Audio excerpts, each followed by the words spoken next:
Hi friends, जय जगन्नाथ। आज जो आमर आइटमटा हूँ भात, आलू चकटा आ मसूरी डाली आ पापड़ आ बजेट कस्ट मुझे आपको लास्ट को कह मसूरी डाली आई मात्र 100 ग्राम, जोटा कि आम 4 जन खाइबू। 100 ग्राम मसूरी डाली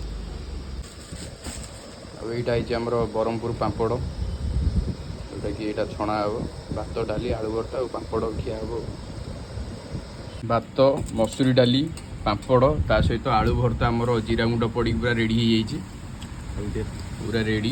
बर्तमान बर्तमान भाई मोर चकुड़े व्यस्त बर्तमान आज हूँ आमर यही रेसीपीटा भात मसूरी डाली पापड़ आलू भर्ता। बजेट आमर केते थिला? टोटाल बजेट हूँ आमर 58 टका, सॉरी 80 टका। तेलटा आड हो ना, टोटाल 80 टकर आमर पूरा माने दिलखुश खाइबा रेडी।